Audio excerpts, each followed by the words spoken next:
Olá, tudo bom? Meu nome é Aline, estou aqui em nome do Escrita Corpo Falante, @Escrita Corpo Falante no Instagram, para te apresentar um mini curso que eu prometi sobre psicanálise escrita e psicanálise. Para quem ainda não me conhece, eu sou psicanalista e também acabei de doutorar, sou doutora em estudos psicanalíticos, e nesses últimos 5 anos, tudo que eu mais fiz foi estudar sobre escrita, práticas de escrita e o que é escrita para psicanálise, especialmente lacaniana. Então, eu estou aqui muito feliz de poder compartilhar um pouquinho com vocês desse mapa que foi o meu percurso.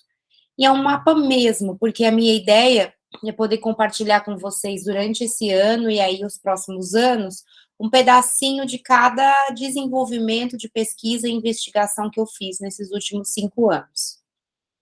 Eu estou circunscrevendo aqui o tempo de 5 anos do doutorado, que foi um tempo de, profícua pesquisa sobre essa temática, mas a hipótese geral é que para quem é psicanalista ou para quem se interessa pela psicanálise, pensar a leitura e pensar a escrita é pensar a clínica, é pensar em como fazer caso do inconsciente, é pensar em toda a relação entre arte, literatura e psicanálise, mas sobretudo pensar a clínica. Então, como é que é isso? A gente começar um movimento despatologizante da concepção de clínica e começar a olhar para a fala dos nossos analisandos como um texto inconsciente que está à espera de ser lido. E como pensar isso a partir dessa ideia de uma certa intraduzibilidade da língua de cada um, que vai dar uma forma de se fazer demonstrar, de se fazer ler, a partir dessa linguagem que a gente partilha em comum. Então, a gente às vezes não tem essa perspectiva de pensar, bom, escrita, o que tem a ver escrita com psicanálise? Tem tudo a ver, porque a hipótese é que o Freud desenvolveu justamente uma clínica do escrito, pensando no que o inconsciente se escreve, e o Lacan pensou numa clínica da escrituração. Então, hoje eu vou falar um pouquinho disso aqui com vocês e dar um mapa do que virão a ser os nossos projetos de escrita, por que eles se intercalam, se ligam e o que eles têm a ver um com o outro. Mas para isso a gente vai ter que entender o que é escrita, porque escrita pode ser 1000 coisas dependendo aí da área que você está estudando. Então, aqui a gente vai compreender a escrita através do olhar psicanalítico, que por sua vez dialoga e tem interlocuções com diversas áreas, da lógica, a linguística e áreas afins.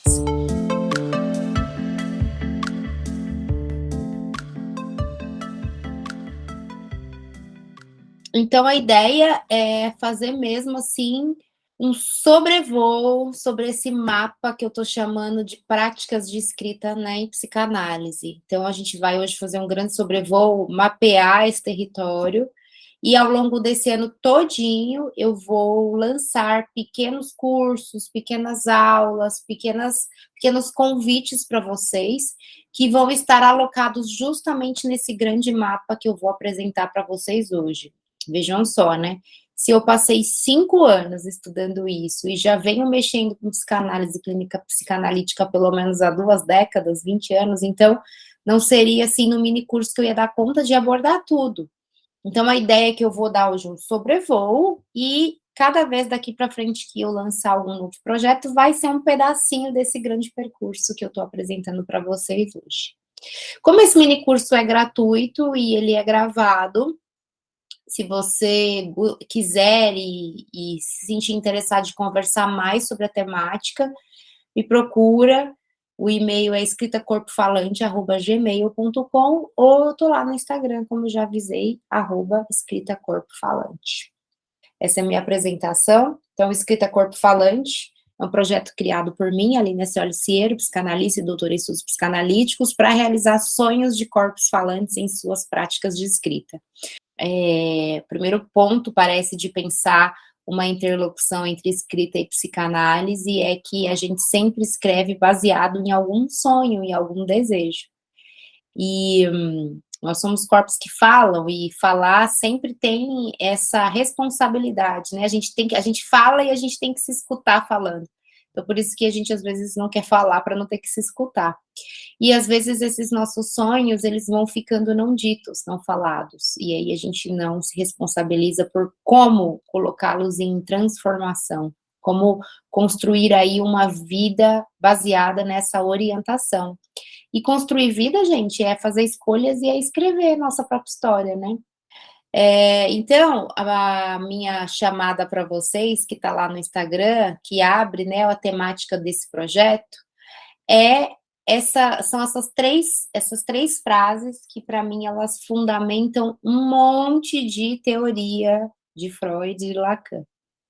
Então, primeiro, essa proposição de que o inconsciente é um texto à espera de ser lido. Isso é uma proposição que a gente pode ler a partir da teoria freudiana. Ela começa muito cedo numa noção de que nós vamos construindo nossa aparelhagem de memória, a gente vai se constituindo como sujeito, nosso psiquismo vai se aparelhando a partir de uma escritura, de uma escrita, de um conjunto de traços de memória. Então, esses traços de memórias, de experiências, de percepções, elas vão sendo marcadas no nosso corpo e elas vão trilhando caminhos para passagem dos nossos afetos. E claro que isso vai construindo, então, um caminho, como quem vai sulcando um espaço para um rio passar.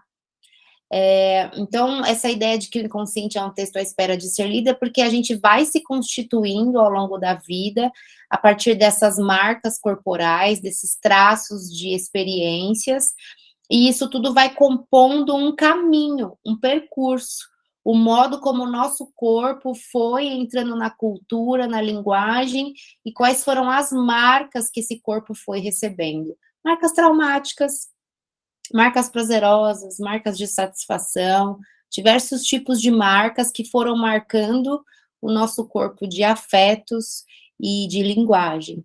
Então, esse corpo inconsciente, ele vai virando um texto que ele pode ser lido, mas não é lido de qualquer lugar, né? Não é lido apenas a partir de uma certa partilha universal de sentidos.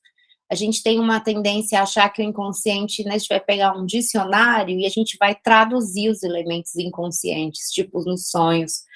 É muito curioso esse equívoco que se manteve assim ao longo do tempo para algumas pessoas na psicanálise.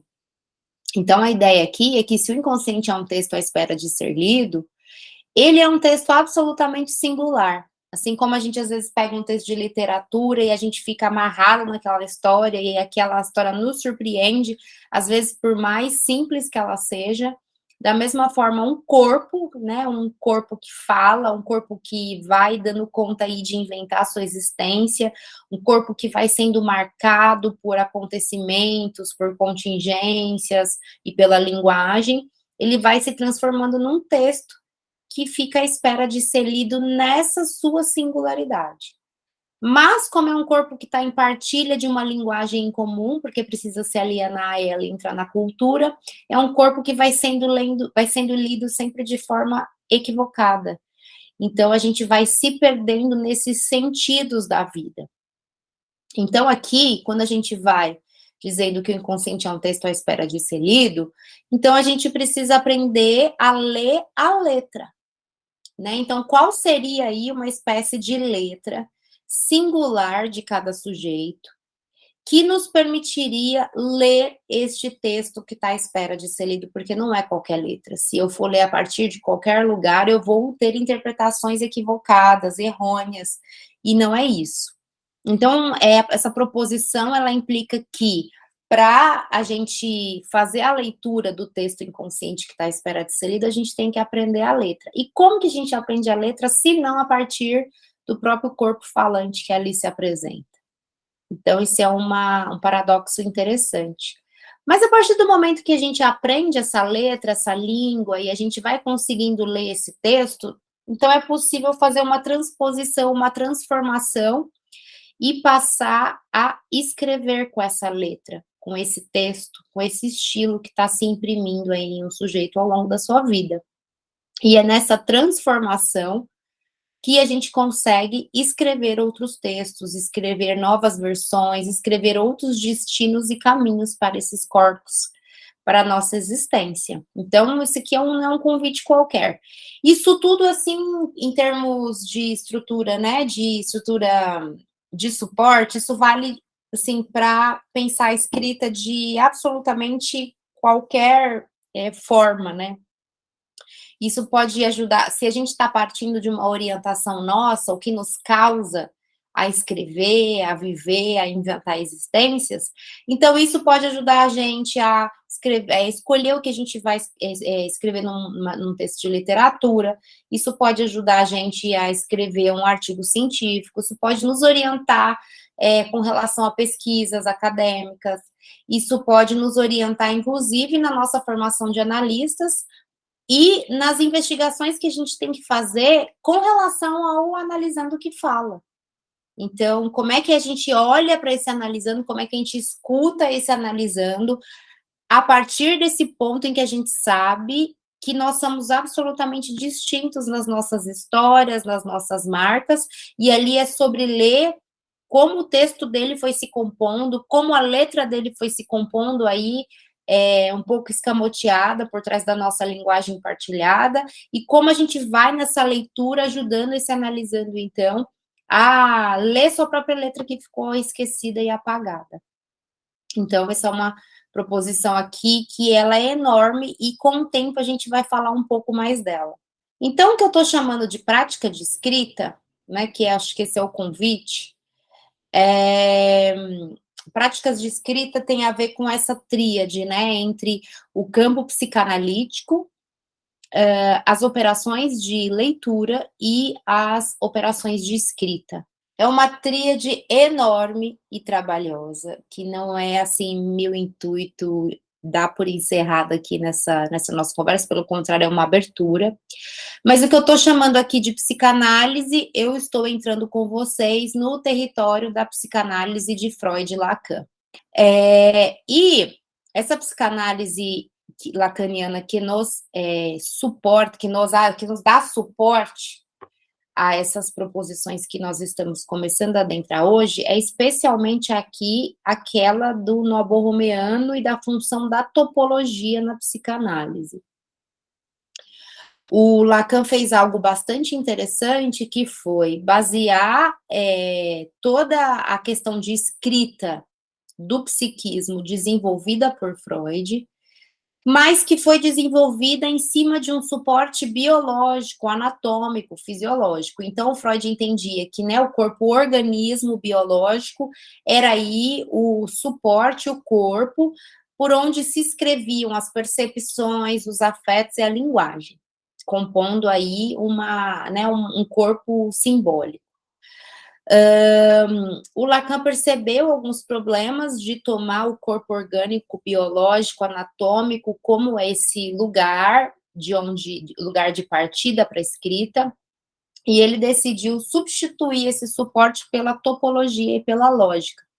Então, o Lacan vai fazendo um trabalho muito interessante de relendo Freud, mas ir propondo, no lugar ali de uma primazia biológica, orgânica, de ir propondo suportes topológicos e lógicos. Essa tradução, a gente também chama ela da tradução de um suporte, de pensar a linguagem, por exemplo, pela linguística, e passar a pensar a linguagem pela linguagem lógico-matemática. Então, essas transposições que o Lacan vai fazendo, elas nos ajudam a compreender rigorosamente o que é o inconsciente, que é a grande invenção da psicanálise, mas o quanto ele precisa de um suporte de linguagem para a gente poder manipulá-lo, para a gente poder tratar dele, para a gente poder escutar, para a gente poder escrever ele. E, segundo Lacan, então, talvez uma forma mais interessante de fazer isso, não tanto pela biologia, pelo organismo, nem necessariamente pela colagem com as leis da linguística, da linguagem através da linguística, mas por um suporte lógico, matemático, por um suporte topológico. Então, ele vai usar várias figuras topológicas ao longo do tempo, a gente vai ver depois algumas delas.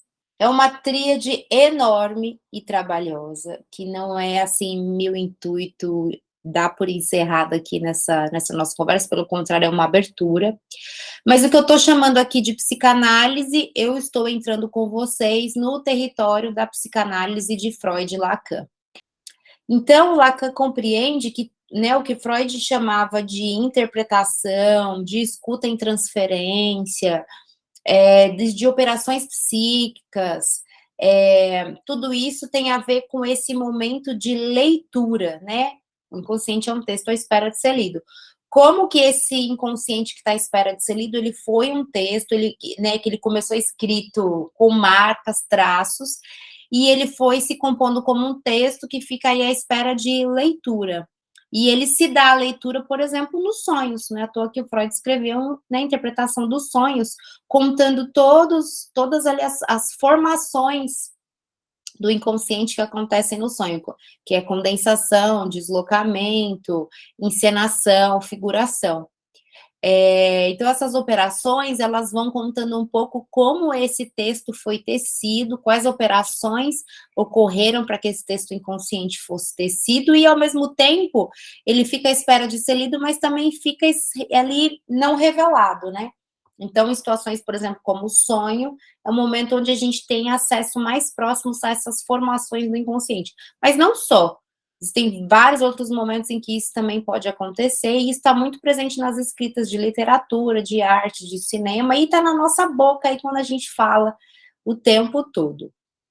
Então, ele vai compreender aí que nós temos três estruturas, três dimensões mínimas, né, que seriam três dimensões mínimas topológicas, e elas se entrelaçam, elas se costuram como uma trança, e isso vai compondo aí uma escrita inconsciente. E aí o Lacan vai dizer que se a gente lê, a gente então, o que a gente lê, texto é. Então, a leitura, a operação de leitura não só pressupõe que há uma escrita, como que é possível, então, se a gente aprende o estilo do sujeito de ter se escrito, né, a princípio, a gente pode ajudá-lo a se escrever de outra forma. Então, por isso que aqui a escrita tá um sujeito que lê sua marca, isso basta para que ele se escreva em outro lugar. E isso tem a ver com saída de análise, final de análise, isso tem a ver com a gente conseguir não ficar preso nas tramas iniciais que às vezes se constituíram por contingências, por acasos, por traumas diversos. E daí a gente fica preso, construindo sintomas, produzindo angústias, inibições, e a gente vai ficando preso e enredado nessa primeira escrita primitiva inicial, repetindo ela incessantemente sem saída. E daí a gente, às vezes, acha que está inventando alguma solução, mas, na verdade, a gente está fazendo sintoma, que é a ação de compromisso. Então, Lacan vai tentando dizer para a gente que se a gente consegue ir lendo essas marcas, uma por uma, e ir vendo os pontos de impasse que cada uma delas foi produzindo, a gente vai desfazendo esses nós para poder fazer outros nós, outros tipos de enlaçamento, outros tipos de versões de si. É encantadora, assim, essa proposição lacaniana. Eu sei que a gente costuma dizer, Lacan é tão difícil e tal, mas conforme a gente vai aprendendo um pouco o jeito como ele se organiza, como ele raciocina, como ele propõe as coisas, né, a língua lacaniana, a língua lacaniana, a gente vai se encantando um pouco com a espécie de liberdade que ela parece que vai propondo ao sujeito. E a liberdade tem a ver aí com poder criar versões de si que sejam diversas, que sejam variações de uma história mitológica que às vezes parece o único destino funesto que a gente tem ao longo da vida. Então é um jeito muito interessante de pensar a cura como uma transformação. Então, transformação não é você se higienizar, jogar tudo fora e começar de novo. Transformação tem a ver com você pegar um objeto cuja propriedade é A e transformar este mesmo objeto numa propriedade B. Então, por isso que as ideias de mexer com topologia são tão importantes para o Lacan, porque a topologia é isso que permite a gente analisar as transformações dos objetos topológicos. Às vezes, basta um corte no objeto topológico e ele se transforma em outro objeto. Às vezes, basta uma torção que ele se deforma um pouco, não muda a estrutura, mas ganha alguma deformidade. Então, essas propriedades topológicas ajudam a gente a pensar de forma mais artesanal o inconsciente que está todo escrito aí nas nossas experiências de corpo.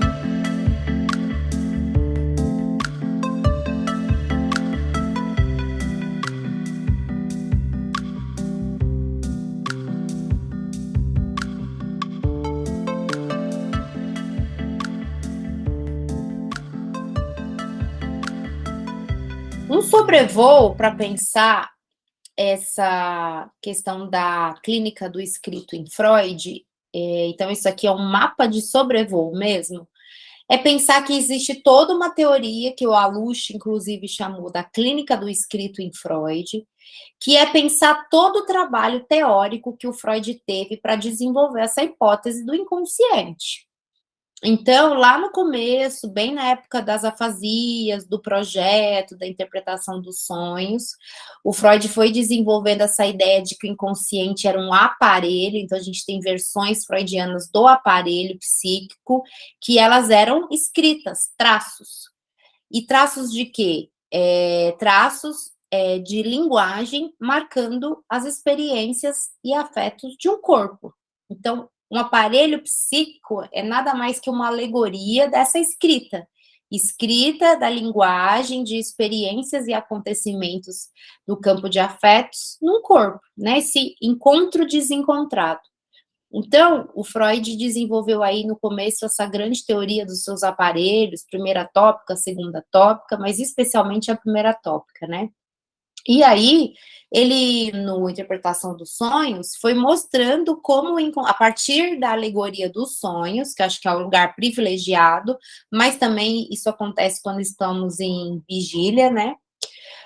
O inconsciente, ele é marcado por essas operações de cifra que podem vir a ser decifradas. Então, quando você está lá sonhando, né, e você tem aquelas imagens, que é a proposição da figuração, da encenação, elas são já imagens que já têm aí trabalhos de condensação, deslocamento, que o Lacan vai até fazer uma alegoria, né, com a linguagem, com funcionamentos metonímicos e metafóricos.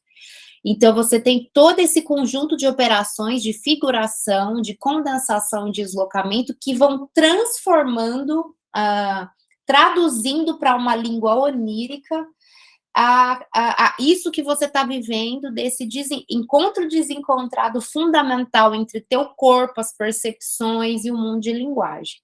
Isso vai compondo tua aparelhagem inconsciente a partir dessas formações, e o seu inconsciente vai se tornando esse texto em funcionamento, essa escrita em funcionamento.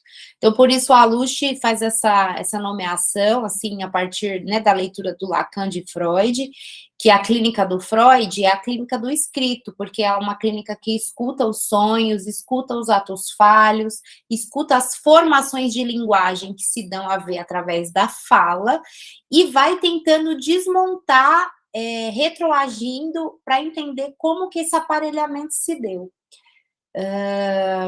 E aí, no final, né, o Freud vai desenvolvendo tudo isso, e claro que ele vai tendo um monte de impasses, um monte de problemas, um monte de questões epistemológicas e clínicas, e daí ele vai percebendo que existe algo, inclusive, que ele vai chamar de pulsão de morte, e que é o que o Lacan futuramente vai abrir como possibilidade para pensar né, toda a teoria de gozo, é que não é tão simples assim, né? Então, não é só a gente ler o nosso texto, que a gente vai extrair ali o nosso estilo, nossa letra e se escrever em outro lugar. Não é tão simples assim.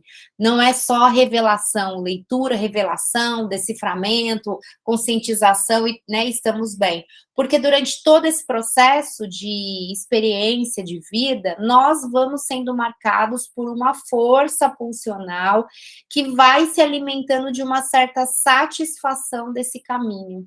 Seja ele, satisfação é uma coisa interessante porque não quer dizer prazer. Tem aquela alegoria de que, tipo, você às vezes está com uma fome, mas não é uma fome de se satisfazer no sentido biológico, não é só comer qualquer coisa. Às vezes a sua fome é de livro, a sua fome é de viagem, a sua fome é de algo muito subjetivo e específico.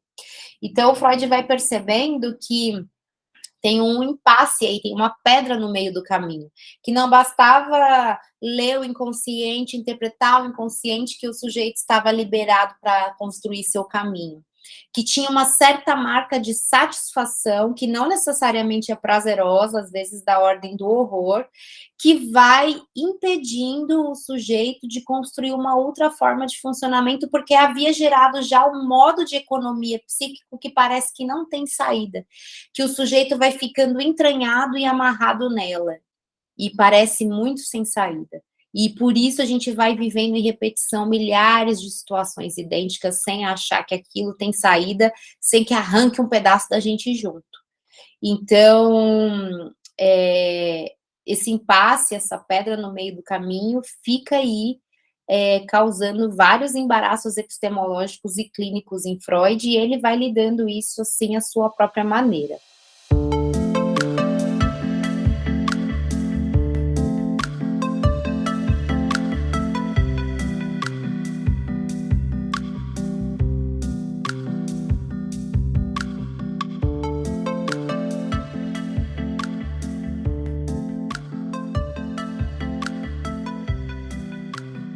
Aí vem o Lacan lendo Freud, especialmente lendo um Freud a partir desses impasses que a gente acabou de dizer, a partir desses buracos da teoria e da clínica, das coisas insolucionáveis que o Freud, né, foi deixando, que o Lacan entra. Então, o Lacan vai fazendo esse retorno a Freud, relendo Freud, e vai principalmente partindo dos pontos lacunares, dos pontos constrangedores, dos pontos complicados da teoria freudiana. E aí, a primeira coisa, ele vai propondo vários conceitos importantes, vários pontos de leitura importantes, mas a primeira coisa que ele fala, assim, que acho que é importante destacar aqui sobre a escrita, é que existe um impossível.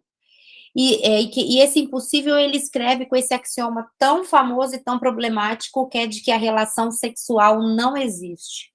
Quando ele fala isso, quando ele escreve isso, ele está querendo dizer é que existe uma impossibilidade civilizatória e própria do humano. Dois não se encaixam para fazer um. Isso é impossível. A comunicação entre duas pessoas também é da ordem do impossível, porque mesmo que a gente partilhe da mesma linguagem, das mesmas palavras, os sentidos que elas têm são absolutamente distintos. Por quê? Porque nossas experiências de corpos falantes no mundo dos afetos, no mundo dos traumas, no mundo das experiências, é sempre muito singular. Então, a gente tenta achar correspondência quando fala com alguém, a gente tenta o máximo possível tentar comunicar e achar correspondência com alguém, mas isso só acontece equivocadamente. A gente supõe que entendeu alguém até a gente perceber que não entendeu nada ou não se fez entender pelo outro. Então, existe algo na comunicação que ela é impossível, porque apesar de termos inventado uma língua partilhada, os sentidos não são partilhados. Vocês já devem ter passado por isso muitas vezes, de vocês, sei lá, falarem que amam alguém e depois a proposição de amor é absolutamente distinta para cada um, ou de vocês viverem uma mesma experiência juntos e depois, quando vocês vão narrar ela para alguém, vocês narram de formas completamente distintas, até parece que vocês não estavam no mesmo lugar.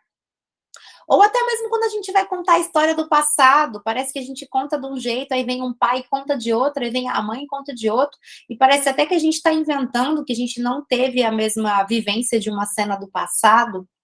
Então, isso, o Lacan vai dizer que não é um acaso, não é uma falha, é uma impossibilidade própria do humano, por ser um ser de linguagem, mas, sobretudo, um ser cujo corpo tem experiências singulares, que não são traduzíveis e compartilháveis nessa língua comum. E a gente passa a vida tentando fazer essa tradução, encontrar palavras, encontrar formas artísticas, encontrar sonhos, encontrar um jeito de se traduzir para o outro, de se fazer entender pelo outro e de ler o outro também. Então, por isso que dizer a relação sexual não existe, não é dizer que a gente não transa, não é dizer que as pessoas não copulam, não é dizer que as pessoas não fecundam, não tem nada disso. É dizer que, por mais que a gente gostaria da ideia mitológica, lá desde Aristófanes, de fazer dois virarem um, isso é impossível, isso é um dos impossíveis. E que existe um desencontro fundamental toda vez que a gente abre a boca para falar e alguém para escutar, né? A salinha, ela não é sem interferências. Então, o que a gente faz para resolver esse grande impossível inicial próprio do humano? A gente inventa modos de fazer isso acontecer meio que às forças, né? Que são aí as fórmulas de sexuação. A gente fica tentando fazer isso de alguma maneira funcionar. E as maneiras que a gente inventa de fazer isso funcionar, de fazer dois fazerem um, de fazer dois se entenderem, a gente chama isso de acordo, a gente chama isso de regra, a gente chama isso de um monte de coisa. Mas a verdade é que são formas que acabam produzindo modos de gozo muito específico, modos econômicos da gente funcionar. A gente chama isso de o que eu perco e o que eu ganho, né? Então, como que a gente vai aqui fazer um acordo para tentar lidar com esse impossível, perdendo alguma coisa, mas ganhando algo em troca. E claro que esses arranjos, eles vão sempre fracassar, e não é porque a gente se esforça pouco, é porque o impossível continuará sendo, e daí a gente vai ficando enredado nessa lógica, às vezes em sofrimento, sintoma, não compreendendo muito o que está acontecendo. Então, o Lacan, para demonstrar isso de uma forma mais interessante, ele se apoia nos objetos topológicos. Ele vai mostrando, com vários objetos topológicos ao longo da teoria dele, como essas transformações, como esses modos de tentativa de fazer dois virar um, ou de fracassar dois fazendo um, vão acontecendo em cada estrutura topológica, em cada estrutura que ali compõe um objeto topológico. Então, ele vai passando de objeto em objeto topológico para fazer essas demonstrações, até que finalmente ele encontra o suporte do nó borromeano, que são os 3 anéis, os 3 registros, as 3 dimensões, real, simbólico e imaginário, para tentar demonstrar para a gente como o sujeito vai trançando, a partir dessa tríplice, modos muito únicos de tentar lidar com as questões do impossível, da sexuação, dos modos de gozo. Então, ele vai dizendo que na clínica, a leitura desses enodamentos, desses enlaçamentos, dessas passagens entre dimensões no nó borromeano que se escreveram, que foram escritas, que foram constituídas, mas que tem aí problemas, impasses, acidentes diversos, e que a gente pode, então, desfazer esses nós e, às vezes, refazê-lo de outras formas, ou entrar com uma quarta linha para tentar produzir aí uma suplência na estrutura. Um enorme mapa muito recortado da questão da escrituração em Lacan, porque daí, se no Freud, o Freud lê retroativamente como se deu uma escrita do psiquismo, do corpo inconsciente, até o presente momento, o Lacan vai tentar dizer disso a partir dos objetos topológicos e no borromeano, como essas passagens ainda estão em acontecimento e como a gente pode fazer para que elas indiquem outras direções futuras que não essas que a gente ficou preso e fixado do passado.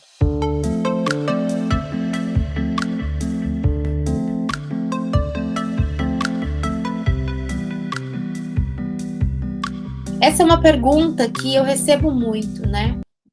E o que toda essa teoria contribui para pensar os atos de leitura e escrita? Como é o suporte da topologia borromeana para ler e escrever o inconsciente na clínica, na literatura, no discurso científico e na arte? Gente, isso aqui, para mim, é a maior superversão lacaniana. Isso tudo só é legal de estudar se a gente realmente vai percebendo como isso altera absolutamente nossa forma de leitura. Escuta de um paciente na clínica, leitura da arte, da literatura, do mundo. Acho que todas as práticas de escrita e cursos que eu vou passar a oferecer para vocês ao longo desse ano vão ser tentativas de te mostrar, de viver com você, de experienciar com você justamente a resposta para essas duas perguntas. A questão da escrita, da escrituração, da leitura e do nó borromeano tem uma questão, né? Tem, assim, uma condição. Não basta a gente falar sobre e estudar à distância, a gente tem que mexer. Não é à toa que a gente pega lá os registros do nó borromeano e fica, né, fazendo e brincando de topologia. Pois então, brincar de topologia, brincar de prática de escrita, então, responder essas perguntas implica que a gente faça, que a gente experiencie, que a gente faça mesmo com as mãos. Então, todo esse ano e todo esse projeto vem para a gente poder, para eu tentar criar situações aqui, espaços, para que a gente possa praticar toda essa teoria passo a passo, para que você possa viver essa experiência aí no teu corpo. E para que isso cause um efeito, então, de saber, de aprendizado que atravessa teu corpo. Então, essas duas perguntas, eu vou deixar elas em aberto e estou te convidando o ano inteiro, em todas as oportunidades que eu, né, trouxer, para a gente tentar responder elas na prática.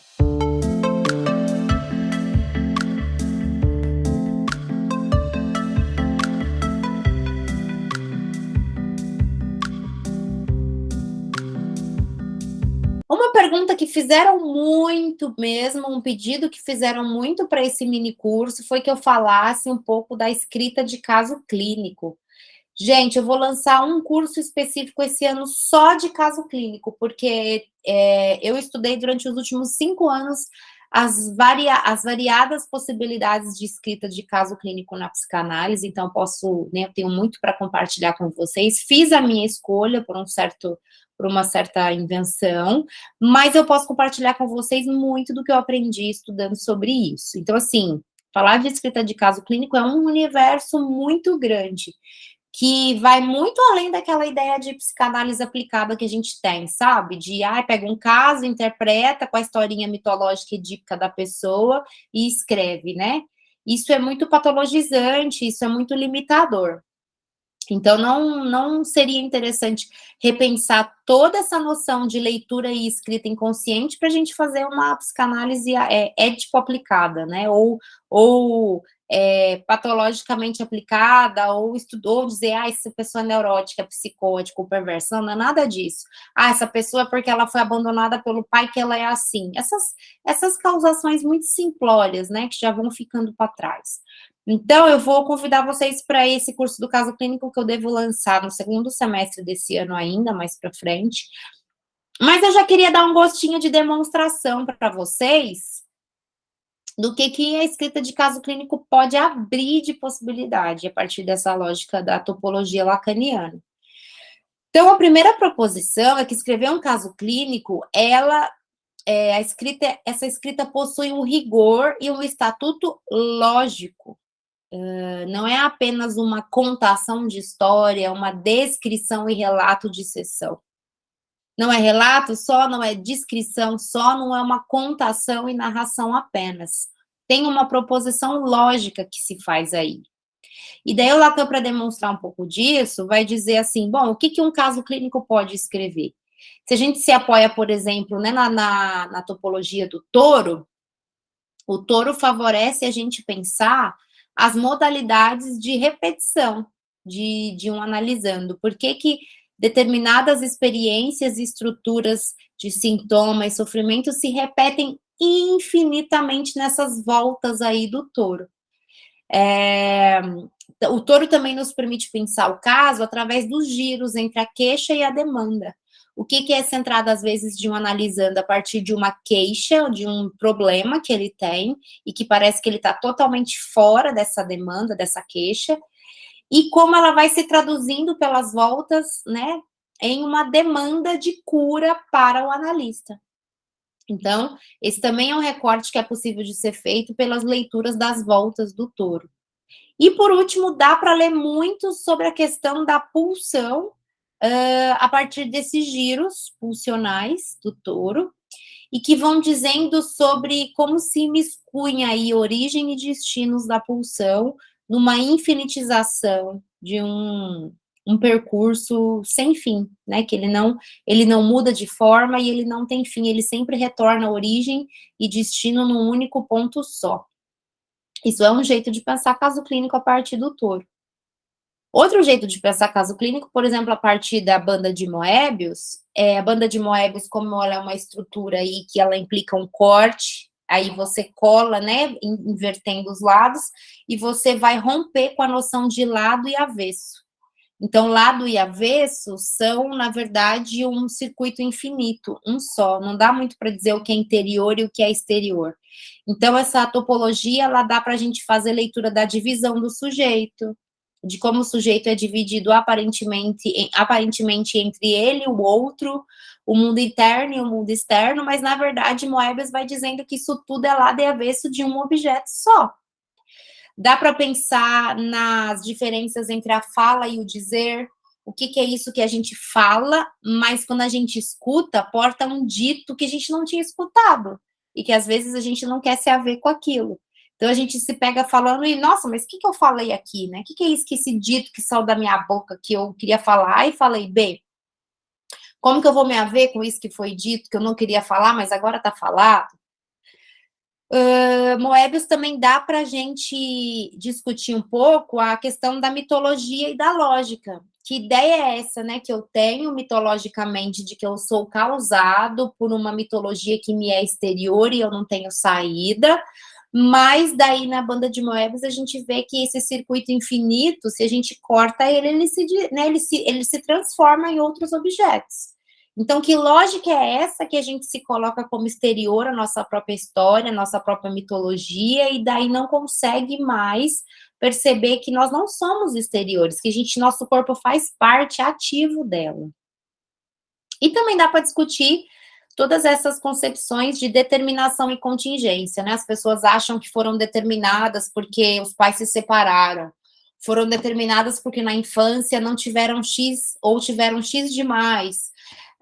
As pessoas vão lendo suas histórias através de determinações que, na verdade, foram puras contingências, às vezes.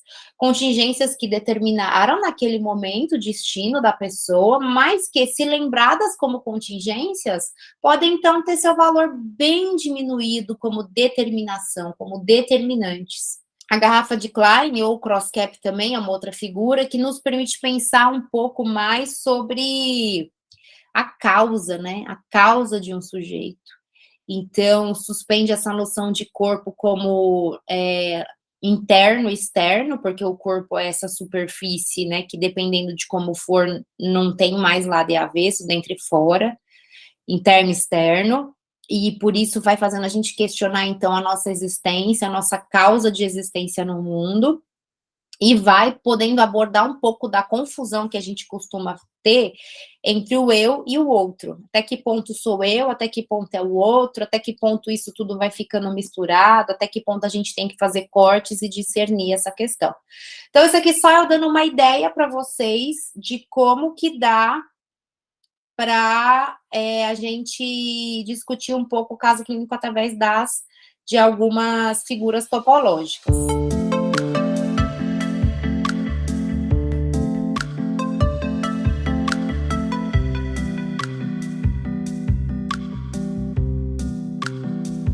E pensando nisso ainda, né, que a escrita do caso, ela possui estatutos lógicos, cada uma desses objetos topológicos tem uma lógica, né, então, cada um desses objetos topológicos que a gente pode utilizar, né, para poder, por exemplo, pensar os casos, eles vão nos ajudando com esse estatuto lógico de cada caso. O que cada caso escreve a partir, por exemplo, desses apoios topológicos? Vai poder discutir questões muito específicas da lógica do sujeito naquele recorte. E, por último, aí nós temos, por exemplo, né, o real simbólico imaginário, que é o nó borromeano, e a gente pode pensar pela via do transamento, quer dizer, como que esses três registros foram se compondo e se transando, então tem a teoria da constituição do sujeito, tem esse pensar ponto a ponto as operações de constituição psíquica e os impasses que produziram sintoma. Dá para pensar também através do RSI achatado, que é essa segunda figura, né, onde a gente poderia localizar, então, os modos de gozo, sexuação, sintoma, inibição e angústia nos registros, e também a partir das dimensões, poderíamos pensar cada uma das dimensões, suas operações, suas propriedades e proposições lógicas, e a partir daí entender como isso influencia, então, essa articulação entre sujeito, outro e grande outro. Gente, isso aqui é tudo muito mapeado, porque, como eu disse, cada um dos cursos que eu vou propor esse ano, a gente vai mexer com cada uma dessas questões bem devagarzinho, separadamente, tá?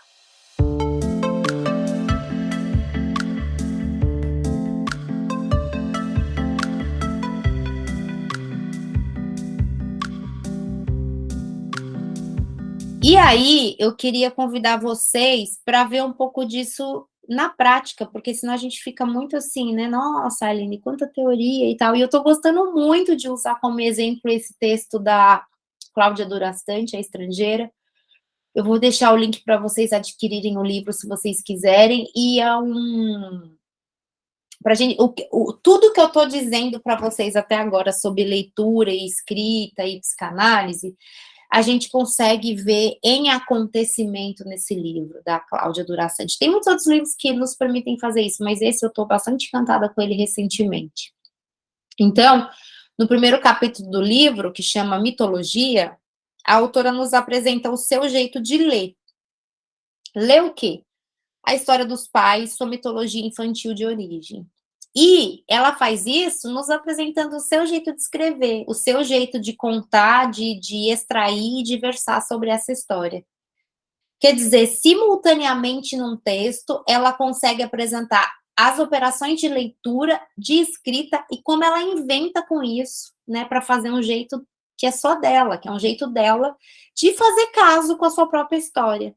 Então, é muito interessante e eu queria muito ler para vocês esse primeiro capítulo. O livro dela é um livro curto, esse primeiro capítulo tem, tipo, 3 páginas, e daí a gente pode conversar um pouco sobre isso. Então, eu vou ler para vocês.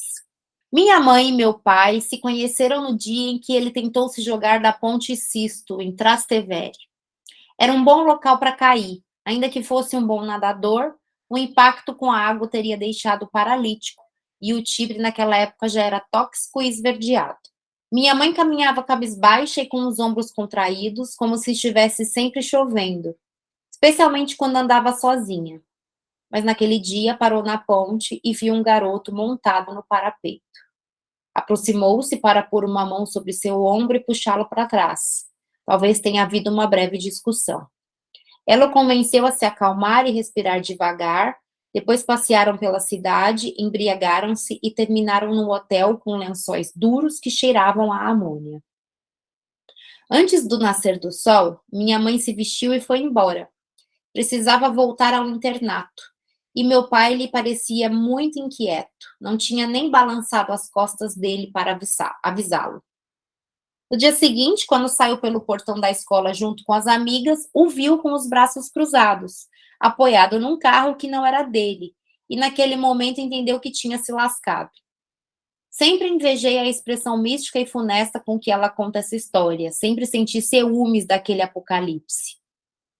Naquele dia, em frente à escola, meu pai vestia calça jeans justa, uma camisa azul com as mangas enroladas e fumava Marlboro vermelho. Consumia 2 maços por dia.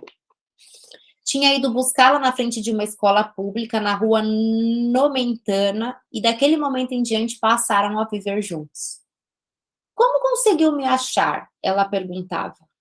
Quando eu era criança, ela me contava essa história transformando meu pai num mago obscuro, capaz de nos interceptar em qualquer lugar, no tempo e no espaço.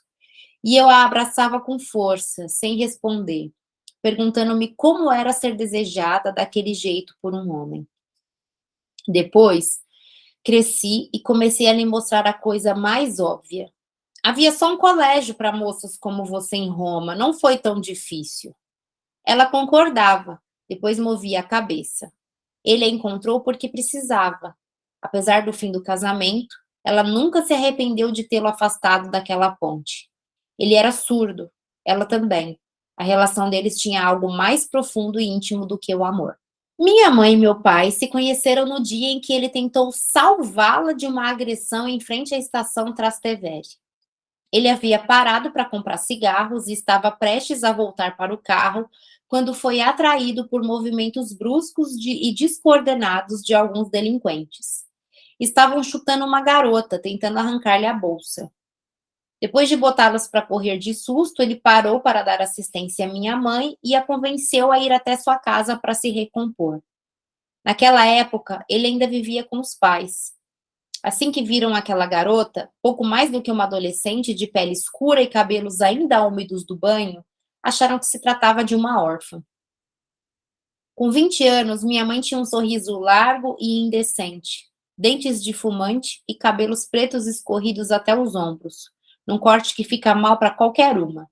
Às vezes, usava presilhas de tartaruga para prendê-los. Vivia num internato e muitas vezes dormia na rua, estudava esporadicamente. Fazia algum bico para completar a renda que os pais lhe mandaram dos Estados Unidos, mas nunca chegava na hora. Naquele dia, começaram a sair. Falavam a mesma língua, feita de engasgos e palavras ditas num volume alto demais. Mas era a atitude deles que atraía olhares nas ruas.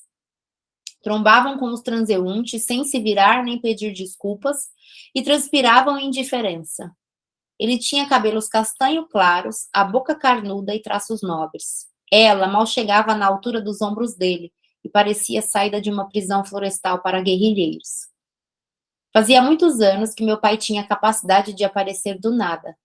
Com frequência, quando ele partia para ver a família nos Estados Unidos, ou desaparecia por alguns dias, ou muito tempo depois, quando já estavam separados, ele se deixava encontrar no terminal de embarque no momento certo, ou aparecia por trás de uma porta de vidro, saía repentinamente de um elevador, batia na porta do carro, forçando-o a levantar o olhar devido ao movimento súbito. Ela o reconhecia pela postura desconjuntada, a cintilância dos cigarros.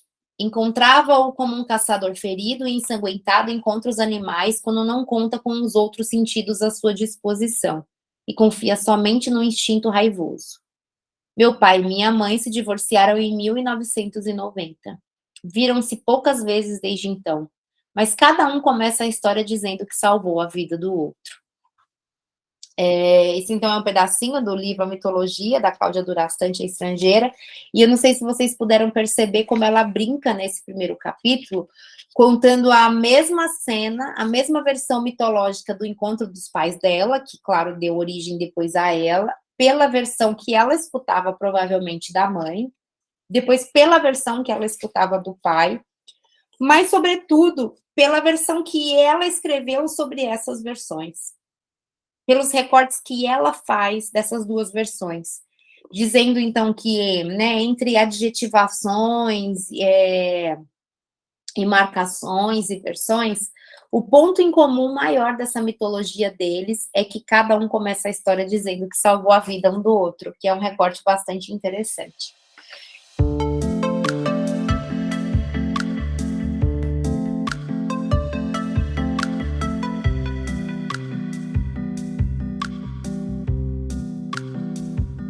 Bom, eu sei que vocês fizeram milhares de perguntas e queriam que eu falasse muitas coisas nesse mini curso, mas o nosso tempo é curto. Algumas das questões que vocês me fizeram eu vou responder diretamente a vocês lá pelo Instagram. Mas eu queria deixar aqui o mapa dos nossos cursos desse ano. Os cursos não vão ter esses nomes, não é isso. Os cursos vão ter nomes distintos. Mas cada um deles vai entrar num pedacinho desse mapa geral que a gente tem aqui. Então, a gente parte, né, da proposição de pensar escrita e psicanálise. E eu já abri agora, em março, duas grandes chaves aí de trabalho. Já está acontecendo práticas de escrita, que é aos sábados, a primeira turma de fevereiro a junho já está em acontecimento. Práticas de escrita é livre, então a gente vai fazer práticas de escrita independente do tipo de escrita que você quer ter. Se é clínica, se é acadêmica, se é literária, se é caso, não importa. Ali a gente faz mesmo práticas de escrita para liberar e trabalhar com esse exercício de escrita. Práticas de escrita é um curso online, ao vivo, quinzenal, que está acontecendo de fevereiro a junho, e depois vai ter uma nova turma a partir de agosto.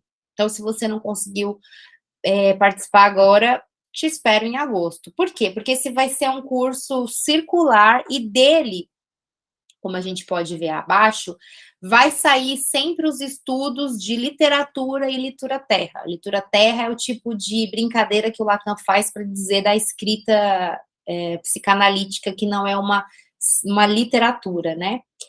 E aí, dessa discussão entre literatura e literatura-terra, vai sair também, né, esse nosso trabalho com as operações de leitura, através da leitura de literatura, como a gente fez hoje com a Cláudia Durastante, e vai se ligar a isso que é a ideia de fazer caso, escrever caso tem a ver com a proposição de literatura-terra. No outro lado aqui, a gente vê, né, que eu também comecei essa semana o Maratona de Escrita Científica. O primeiro curso da Maratona de Escrita Científica, ele vem aqui para te ajudar a escrever seu projeto de mestrado e doutorado, de um curso curto, EAD, que você pode fazer ele a qualquer momento do ano, ele fica o tempo inteiro disponível, e é depois dele que nós vamos ter um outro curso sobre especificamente a variedade de formas de pensar caso clínico, e também depois escrita de artigos ou escritas científicas de mestrado e doutorado. Aqui a gente vai conseguir abaixo pensar, então, nesse rigor científico, mas também do rigor psicanalítico, para pensar escrita e psicanálise, caso clínico, e ele se liga novamente aqui no meio, nessa grande proposição, que é o nosso grande objetivo, que é pensar o que é fazer caso do inconsciente.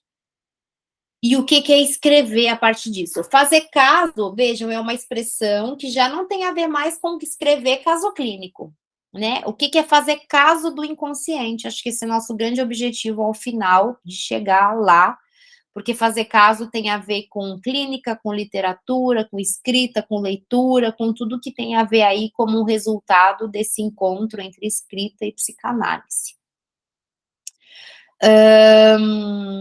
Eu acho que era isso que eu queria transmitir para vocês hoje. Se vocês tiverem dúvidas, eu vou aguardar as dúvidas de vocês para a gente começar a conversar. E ainda vão ter outros mini cursos gratuitos de temas que eu já trabalhei antes, que eu vou voltar a trazer para vocês. Ok? Então, tô lá no Instagram, @escritacorpofalante, vou esperar vocês para a gente continuar nossos diálogos, e qualquer dúvida, manda um e-mail para mim lá no escritacorpofalante@gmail.com, tá bom? Foi um prazer estar aqui com você hoje. Um abraço, tchau, tchau.